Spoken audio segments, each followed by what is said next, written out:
Hey everyone, I'm Jordy, the Bible School and Tech Director here, and welcome back to Impact Life Church's online experience. After the message, please take a moment to like or subscribe, but most importantly, we hope that this message inspires you to impact this generation for Jesus. I want to just share some things with you and kind of bring to your remembrance again just a few things that you already may know. And a lot of times you see that in the Bible, in 1 John especially, you see a lot of the times John writing to the Christians and he's saying, I'm not telling you this because you don't know it. I'm telling you this because you do know it, and I need to remind you again of what you already know. And that's what I find even a lot of times in Scripture and even in church things is I never want to come to the place where I know it all. Right? I don't know it all. I'll never know it all. What I'm thankful for is the Lord gives us glimpses into His Word. But man, I tell you this, John 3:16, we're going to be discovering the reality and the love behind that verse for eternity to come. I mean, we have not even unpacked all that John 3:16 really means. And so I want to keep that attitude and keep that heart up towards the Lord so He can continually teach me. Because once you think you know it all, guess what? You know nothing. Merry Christmas. And so what I'm doing this morning is I'm going to remind you as we approach this season, this Christmas season.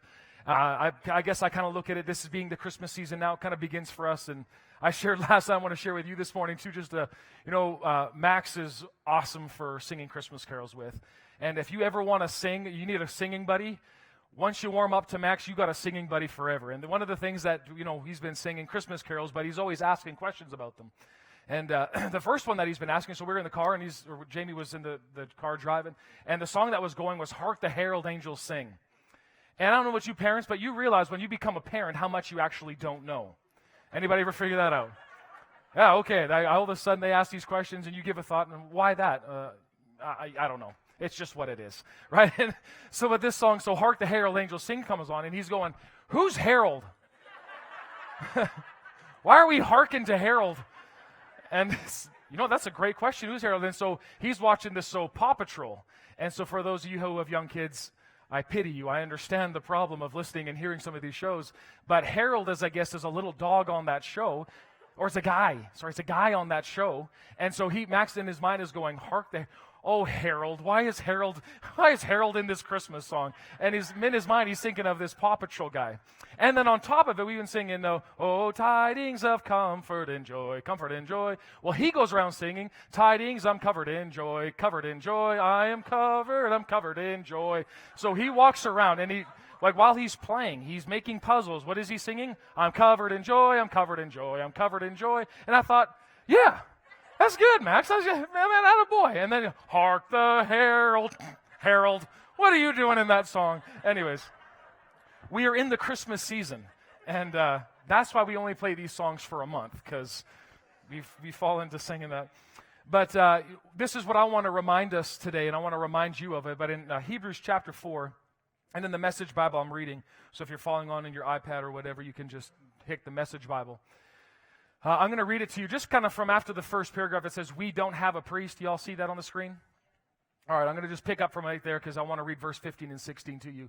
And I'm going to just take this verse of Scripture and I'm going to just highlight it to you and I this morning. But it says here, we don't have a priest who is out of touch with our reality. I want to just read that to you again because this is one of my favorite just sentences that you can see in this passage of Scripture. But we don't have a priest, talking about Jesus, not talking about me. Talking about Jesus, we don't have a priest who is out of touch with our reality. What does he go on to say? He's been through weakness. He's been through testing. He's experienced it all. Can we say that together? He's experienced it all. He knows it all. He's experienced it all. All but the sin. So let's walk right up to him and get what he is so ready to give. Take the mercy, accept the help. And what I want to do this morning is just to remind you, because again, I know maybe Christmas is exciting for you, but as you may know that this world that we live in, it's not an exciting time because it brings up remembrance of, strained relationships or loved ones that have passed away or just, problems financially. There's so many different things that try to come and attack at Christmas time. And so what I want to do is I want to bring an ease to you this Christmas season because I know the goal that God has for you in my life is relax, is rest. The whole point that he came was for you and I to enjoy the works that he came to do for you and I. He didn't come to get you to do more stuff to get him happy. He came so that you could have rest and enjoy rest. And this is a verse of Scripture that I want to just highlight to us this morning. So I'm going to just take it kind of sentence by sentence. And that first sentence being this, is we don't have a high priest who is out of touch with our reality. And sadly to say, I mean, in 2019, a lot of people would have this thought that God is irrelevant to today. That the Scriptures, that the Bible is irrelevant to today, that there's no use for what God has to say. I mean, God, well, it may have been helpful in the 1400s or back when the Bible was written or even maybe before Jesus came. But now, 2019, man, there is so many problems. The things that you hear on the news and what people are thinking and imagining of today, there is just too much darkness in this world. There's no way that this God that you guys talk about, that this coming of a baby is able to solve all the problems. That's how they would view and say, these just irrelevant. But I'm thankful that we have a God, as we see right here in this verse, and I believe what this Bible says, that He is not out of touch with our reality. That there is nothing too big, there is nothing too difficult for our God. No matter how difficult it may be, no matter how hard it may have looked like, how your experiences may be, our God is not far and He is in touch with our reality. My God is in touch with my reality. So what I want to say right off the bat in this is that whatever your current state is, and again, I say the word current very, there it is because your situations are constantly changing. No matter what it looks like, but your God is current, and He's in the situation, and He knows how you feel with it. What does the world do when it doesn't know something? What does it do? They Google it, right? Or, hey, Siri, what about this? Anybody ever used that before? When my kids ask me a question, Siri, I need you to make me look good. Oh, Siri just contacted. Siri. And they'll be asking questions. Siri, what's the meaning of Christmas? Siri, how do I get to this place? Siri, what do I do about this situation? Google, what do I do about this? Or Wikipedia. And they'll go and find different people, all these things. And there's nothing wrong with any of that. But this is God's thought to this whole thing, is that because of what we have and what we see, God didn't say, I don't want you to Google the answers. He says, I want you to Jesus it. Right? No, we're so good at saying, don't just Google that. Well, God is saying with the problems of mankind that we face today, no matter how dark it looks like, God is saying to you and I, just Jesus it. Jesus is your answer for today, no matter what it looks like, no matter how difficult it may be, no matter how small it may be. Jesus has always been and will always continue to be the answer that you're looking for. Yay. I've heard that before. Good, but I'm reminding you again. No matter what it is that you're facing, Jesus is still and always be the answer. And I want to just show you a couple verses in this. In John chapter 1, I mean, you think about it. Everything that we hear and everything that we see going on, problems in the world, I mean, God looked down. If we just zoom out from God's perspective, and now here we are in heaven, and God looks at this earth. He sees brokenness. He sees hurt. He sees disease. He sees lack. He sees poverty. He sees, strained relationships. He sees this chaos. So what does He do? He sends a baby boy. He sends Himself in human flesh to fix the needs. I mean, think about it. How is God going to fix all the problems that you may be experiencing? He did it through a man. And this is why we celebrate this Jesus. Right? In John chapter 1, verse 1, it says this, in the very beginning, the living expression was already there. And the living expression was with God, yet He was fully God. They were together, face to face, in the very beginning. And through His inspiration, this living expression made all things. For nothing has existence apart from Him. Life came into being because of Him. And I want to just give you the Aramaic Bible. Actually, if you kind of do a little study on that, this phrase that you see, life came into being of Him, the Aramaic actually says it like Him. In Him were human lives. In this living expression. Okay, I want you just to see this living expression for a moment. In this living expression, made all things. Life came into being because of this living expression. And this living expression, His life is the light for all humanity. Verse 5, and this living expression is the light that bursts through gloom. What else does it do? The light that darkness could not diminish. So let me just give you again the characteristics or the nature of this living expression. He said here, the living expression in verse 3, He made all things. This living expression is the light for all humanity. Verse 5, it says, this living expression bursts through gloom. I just love that part. It bursts right through it. No matter what it looks like, what does living expression do? It bursts through it. And then it says, it's also the light that darkness could never diminish. But this living expression, this is amazing. How can I see this in my life? How can I participate in it? Verse 14, look at this. And so, the living expression became a man. And what did it do? He lived among us. So this living expression that is light for all humanity, that bursts through gloom, that darkness could never extinguish it. What did he do? He came down as a human being. And not only that, he says, and we gazed upon the splendor of his glory, the glory of the one and only who came from the Father, overflowing with tender mercy and truth. Man, I'm thankful for that he came not with judgment and what's wrong with all y'all. Why can't you get this stuff figured out? How come you're thinking like this? No, he came with mercy and truth to fix the current state that you're in. Woo, that's what he came to do. That's who our God is, right? So no matter, as I say, what your current state is, Jesus gets it. Maybe nobody else knows how you feel, but there's someone who does, and his name is Jesus.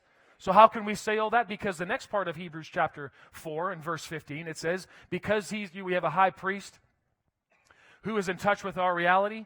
He's been through weakness. He's been through testing. He's experienced it all. And let me give you a couple of just thoughts to this. And we constantly see in the Bible, go to Philippians chapter 2. Thank you guys for following me. But in Hebrews chapter 12, verse 3, I don't have that on the screen, but it actually continually tells us to be mindful or rehearse in your minds again the life that Jesus had, the opposition that he faced in his life. And I'm going to just rehearse to you and I this morning a few things that Jesus had to rehearse, and this is just a small list compared to everything that he went through. But again, I want you just to keep it in perspective on according what's going on in your current life.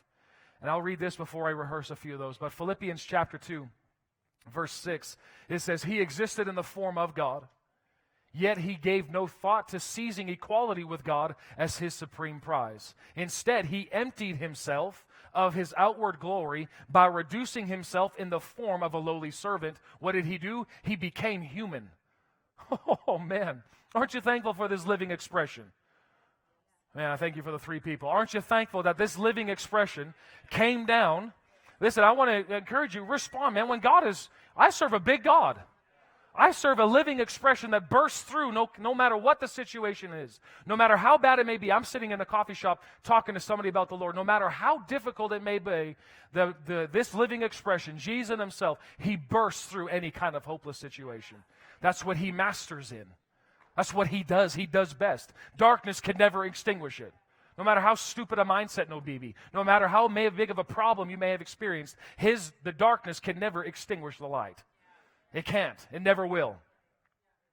He said, continue, he humbled himself and became vulnerable, choosing to be revealed as a man and was obedient. He was a perfect example even in his death, a criminal's death by crucifixion.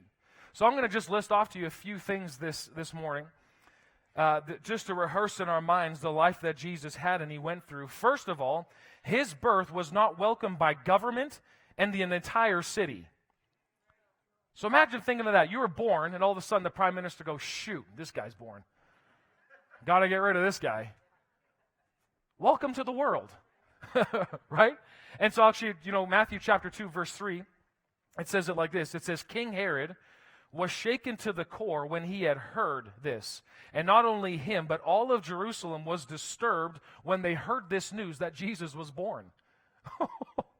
Because you imagine, all of a sudden, a baby boy's born, and we hear, he's born in Red Deer Hospital. We got to do something about this. And then on top of it, what did Herod do? He went and killed all of all the male babies, 2 years and younger. He killed them all.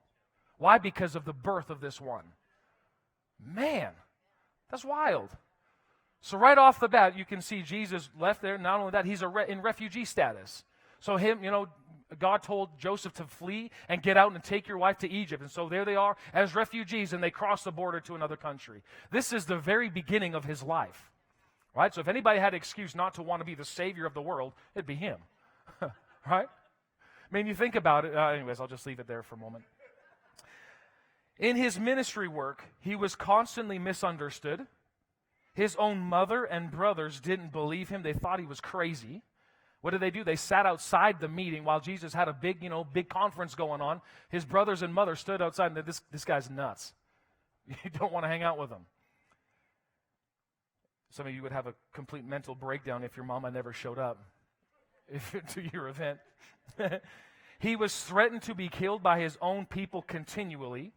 His closest friend and relative in ministry, who knew him the best, John the Baptist, was murdered because of a drunken party.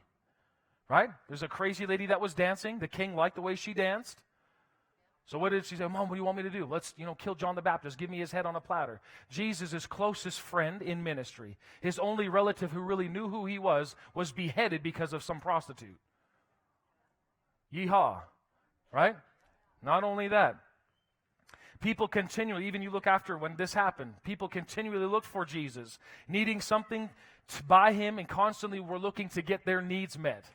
They didn't want Jesus because of who he was all the time. They wanted him for what he could do. How would you like that? He was wrongfully accused. He was continually lied about. He lived lonely part of the time. He was beaten, when talking about his death, he was beaten beyond recognition. He was sexually, emotionally, and physically abused by those Roman soldiers. And then on top of that, he died the death of a criminal on the cross. So this is kind of the life of Jesus. And I mean, a lot of times we go, oh, the amazing side of it. But he came as a man. He didn't have all these godly emotions all the time. He experienced hurt.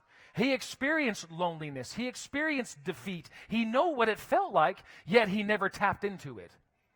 Why? So why did he have to go through all this? So that he could be a faithful high priest who knows exactly how you feel. So no matter what the situation is today, no matter how far you may feel away from God, he knows how you feel. Woo! That's good news. So nobody gets me. No, we probably don't. But there's someone who does. And his name is Jesus. So what do we do with someone, okay, this high priest? Go back to Hebrews there for a moment, please, guys. And if you go to the next verse. Oh, yeah, right there. So he's been through it all. He's experienced weakness. He's experienced testing. He experienced it all but the sin. So now what? What do I do? And especially in this Christmas season, I want to encourage you. This is what we do here. Let's walk right up to him and get what he is so ready to give. But first in this verse, I need you to see next thing is, let's walk right up to him. We're not going to go, oh God, come down to me. I need you to do this for my life. God, I need you to, if I could just have a touch from you, then everything would be okay. He already touched you. He already did it. So the Bible says, so let's walk up to him. My job is to approach him. I go to him. Right? What does James 4:8 tell us? Come close to God, and what will happen? And God will come close to you. God is already here. Emmanuel, God with us, he's already here. Not only is he only here, he lives on the inside of me. So what do I need to do? I can just make in my heart, God, I'm coming close to you. Lord, this is what's going on in my life. I'm coming close to you. I need this. There's a feeling of loneliness that I'm going through. Rather than just coming underneath it and go, yeah, I guess I'm just going to be lonely this Christmas. Change that. Let me encourage you, Christians, we got to be the happiest people on this planet. Yes, there may be some misses. Yes, there may be some, this is the first of this, or, I don't have that. Of course you have those. There's nothing wrong with having that. But don't let it defeat you who you really are. Don't let it take you out so that you're actually of no use to reaching somebody else for the kingdom of God. Listen, we have hope. God gave us a big picture. And what does he do in Hebrews chapter 4? He says, come to him. We're going to walk right up to him. Take what he is so ready to give. And I want to just share two things real quickly. What are two things that he wants to give? Number one, he came to give you hope. That's what he came for. He came to give you a brand new picture, rather of one of defeat, of discouragement, of despair, of illness, of constant losing. He came to show you a picture of victory. That his birth is not just this, oh, poor baby Jesus. No, he came and heaven got excited. Remember what the angels did when they were hanging around the shepherds? He says, hello! Good morning, Jerusalem! Right? He got excited about it. Why, this is great news. That'll be great joy for everyone. So it has the potential to make this the best Christmas of your entire life, is recognizing why he came. He came for me. He came for you. So what did we do? As I said, he came to give you hope. He came to give you an answer, to give you a different picture of what life can really be like. And we talked a whole lot about hope last week, so I'm encouraging you this Christmas, get a good picture of what Christmas is going to look like for you. I mean, this is something that, we do at our house even too, is we got a December bucket list. This is what December is going to look like with the kids. This is what December is going to look like for our family. And we're choosing in advance to have a joyful, I'm covered in joy, covered in joy, covered in joy. We're going to hark some Harold, whatever that is. Right? We're going to enjoy this time so that we in turn can be a blessing and pull somebody up with us. Man, this is what we need. Believers, this is who we are. That this is the strongest testimony we can be in this world is, man, where are all these happy people from? Where are these people that are covered in joy from? Oh, they're from that Impact Church over there. They're just covered in joy and they're harking Harold and they're doing a bunch of stuff. Yeah, that's who we are. We're covered in it. Some of you still wondering, I don't want to hark any Harold. Yeah, neither do I. I don't even know what that means, but we're going to do it. And then the second part of it too is wisdom. What is he so ready to give? He's ready to give wisdom. So if there's something that's going on, maybe there's a strained relationship or whatever it could be. It could be a problem that's going on in your household. He came to give you wisdom. What's wisdom? Wisdom is the principal thing. And James chapter 1 verse 5, it says, if any man it longs to be wise, ask God for wisdom, and he will give it. What is wisdom? Wisdom is knowing what to do when you don't know what to do. How many could use some of that? Oh yeah, man, I don't know what to do about it. But the wisdom of God takes it out of the, I don't know, to I know what to do. That's what I'm looking for this Christmas, is I need wisdom.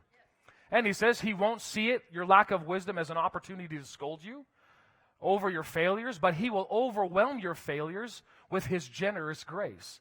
So again, we're approaching him and saying, Lord, I need a new picture on this.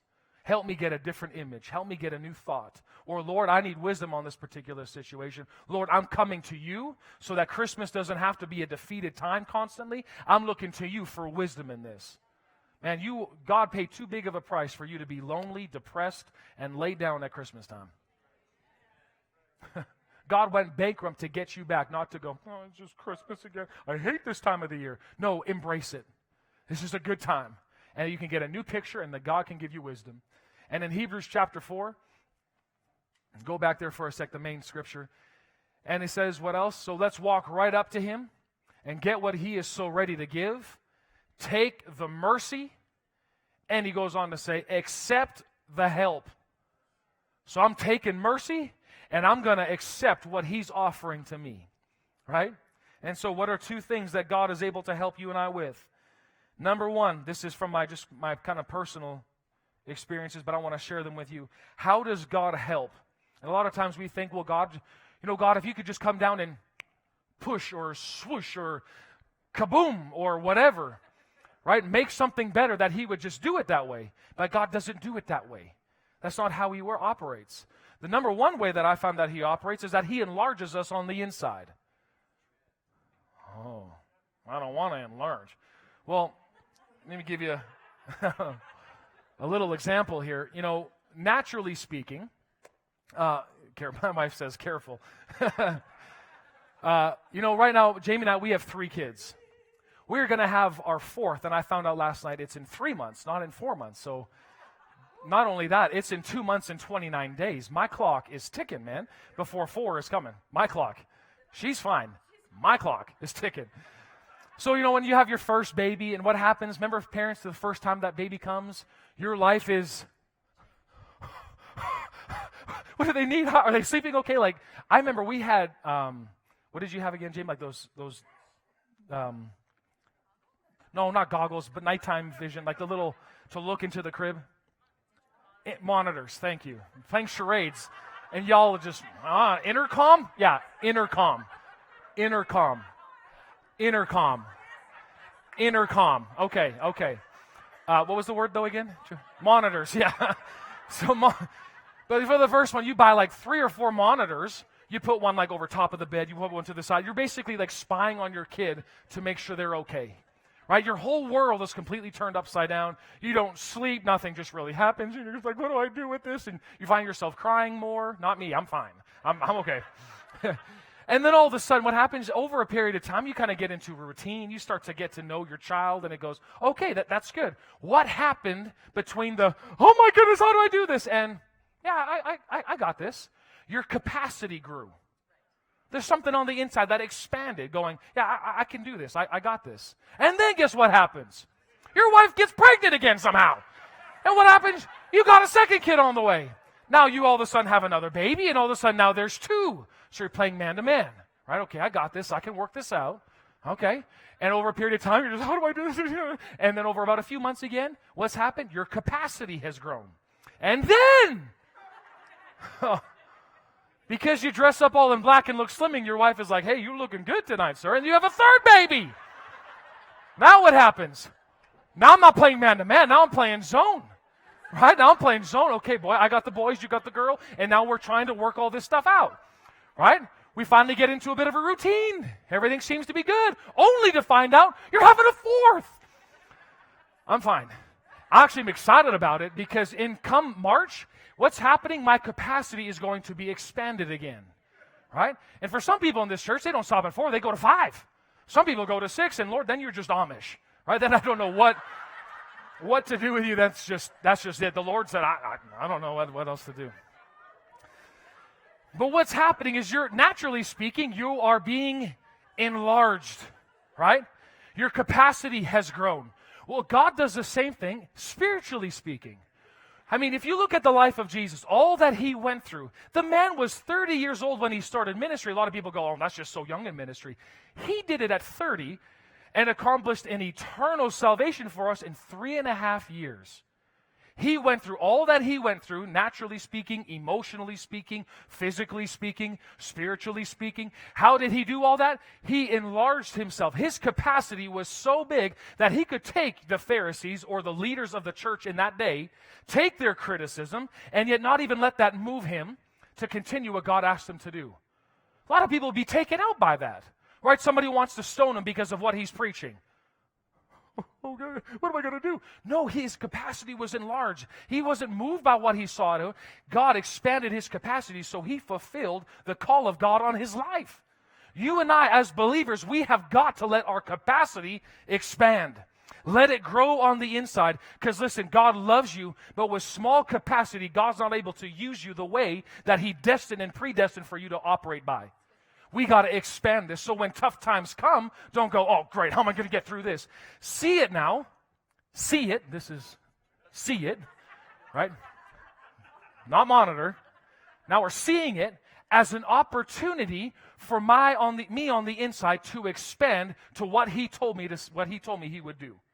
He's offering some help. I'm going to take it. Okay, God, let's expand it. Because I'm not going to go through the same thing year after year. I've met people, and every year Christmas is crappy for them. Why? Well, this happened. Can I just encourage you? It's time to expand ourselves on the inside. Rather than constantly being the one, oh man, I have this. And if you need help, that's great. We're here to help. But if you are in the same boat for 15 years, you need to change that so that now, rather than you always constantly needing it, now you can turn and say, let me help you, pull you out of this pit. So because why? My capacity has grown, let me help you. We got to grow up in some of these things. But that's not to say, of course, there's stuff that comes up that you have no handle and you can't do anything about. Sometimes life just comes at you. Right? And I understand that, so make sure you hear me on this. If you need help, ask for help. If you don't ask for help, it's unable to get help to you. So make sure you do, right? Okay. So how does he do that? Psalm chapter 4, verse 1, he's going to enlarge me. God, you are my righteousness, my champion defender. Answer me when I cry for help. Whenever I was in distress, this is David talking. When I was in distress, what did you do? You enlarged me. It's not like David went from 5'11" to 6'10", and now he's like, oh, sweet, look at this. I can take that guy. No, he got bigger. Where? On the inside. You enlarged me. I'm being squeezed again. I'm sure Bob people could say that. I'm being squeezed again. My job is doing this again. My spouse is saying this again. My kids are acting like this again. I'm being squeezed again. I need your kindness right away. Other word for kindness is actually grace. I need your grace right away. Grant me your grace. Everybody say that with me. Grant me your grace. And Who does God give grace to? The prideful or the humility? The humble. He gives it to the humble. God, I need your grace. Hear my prayer and set me free. So rather than God just coming in and going, brrr, ding, everything's fine, He wants you to understand the enlarging process. God, I need your grace. And what is the grace really is an enlarging tool that God uses to overcome any situation that may come your way. What may used to bother you last year no longer bothers you anymore. Well, how is that? The grace of God has expanded you on the inside. Your capacity has grown. Woo, I love that. And so what does God do? Rather than just fixing it, as I said, but He starts to reveal who you are in Him and who He is in you.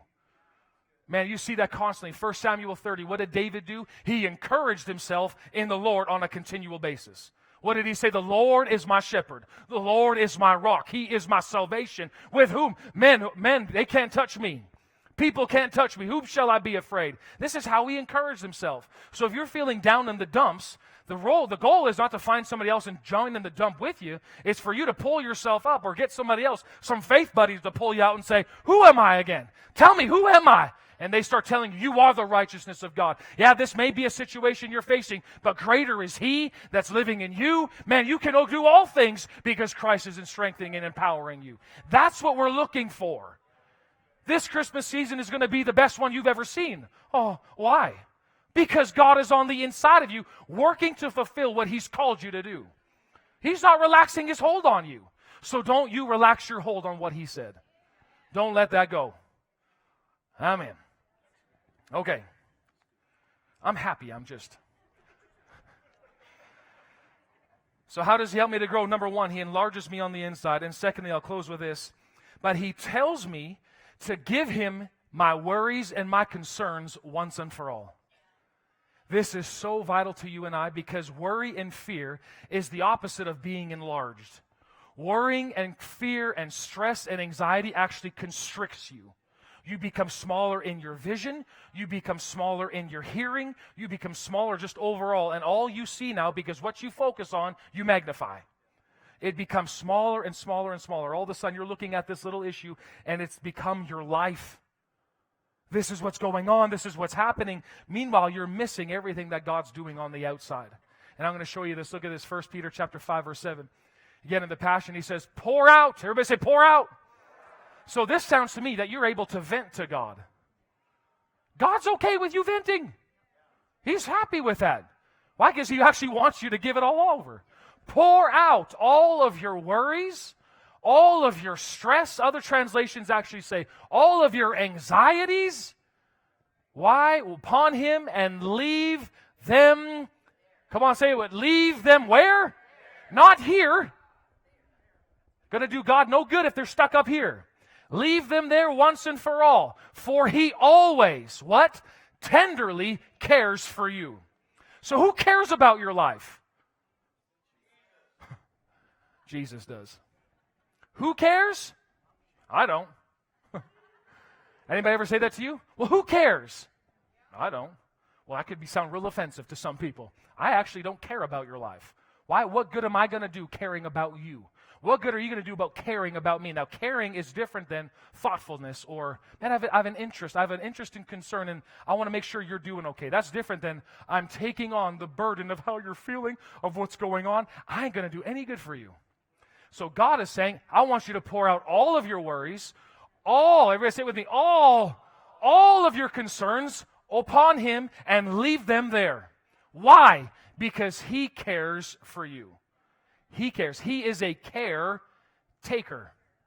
That's what He does. The same way you hire somebody to, water your lawn for the week of summer that we have, and to maybe shovel your snow when you go on holidays. You ask somebody to take care of your home. Well, God is the perfect caretaker of your life. That's what He does. Amen. This is what He does.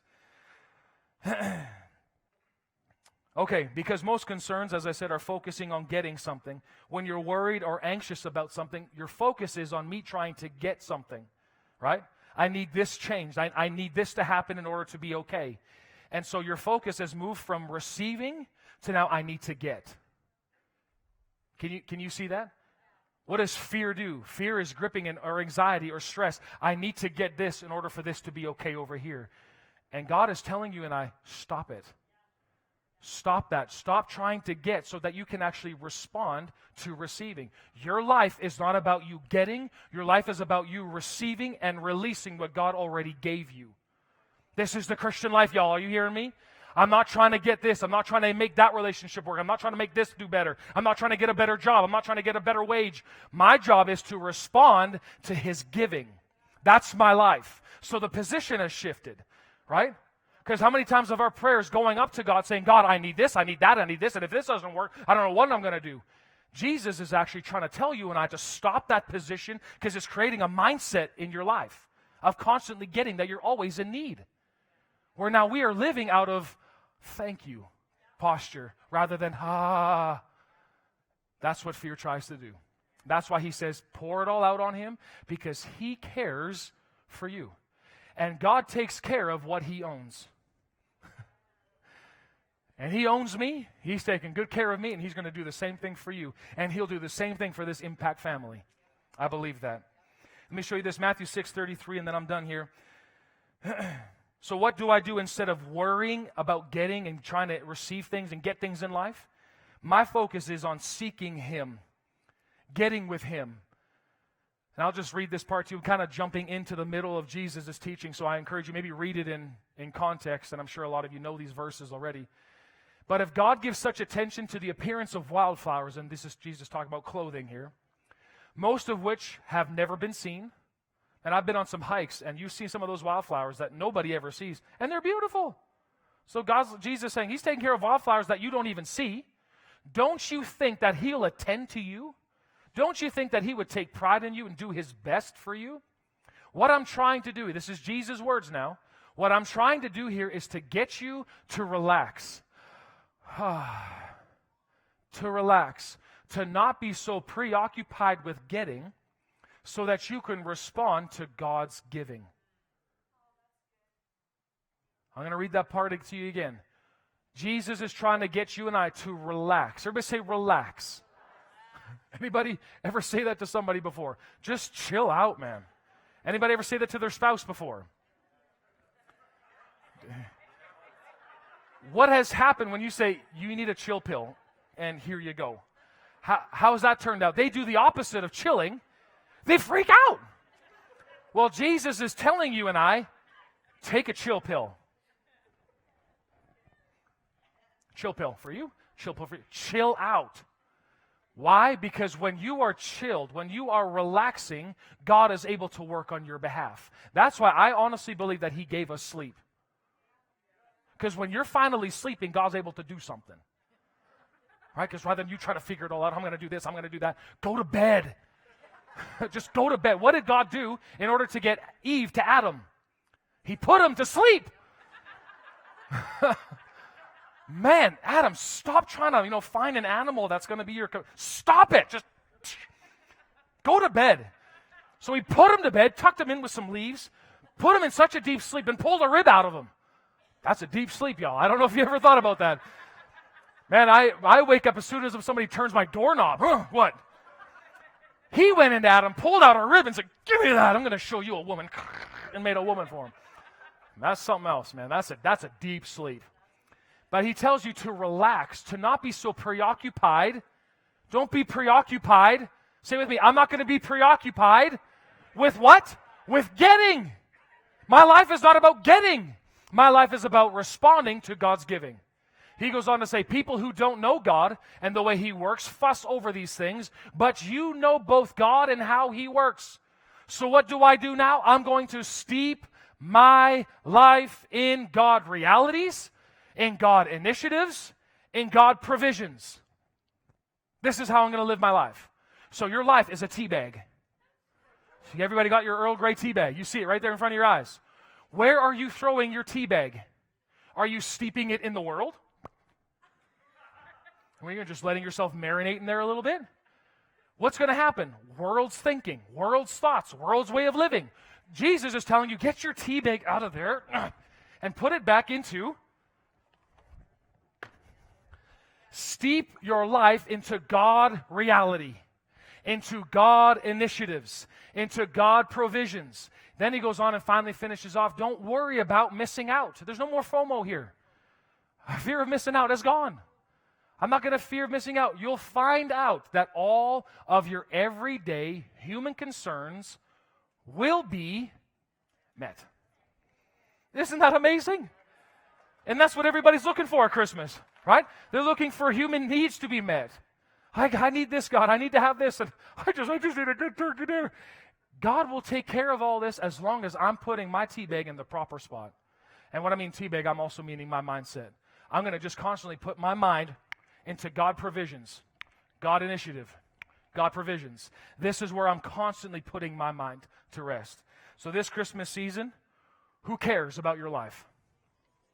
Jesus does. Jesus does. Do you care about your life? Okay, 3 people said no. Some of you are thinking about it. Who cares about your life? Not me. I don't care about my life. Who does? Jesus does. And he is the good shepherd. And he will never, ever relax his hold on you and I. So this Christmas season, this is what we're doing as a church family. And at the same time, because we know this. Hey, thanks for listening. If you live in the Central Alberta region of Canada, we would love to have you come out and check out one of our weekend messages. For more info on all of our directions, service times, and children's programs, visit our website at impactlife.ca. That's impactlife.ca.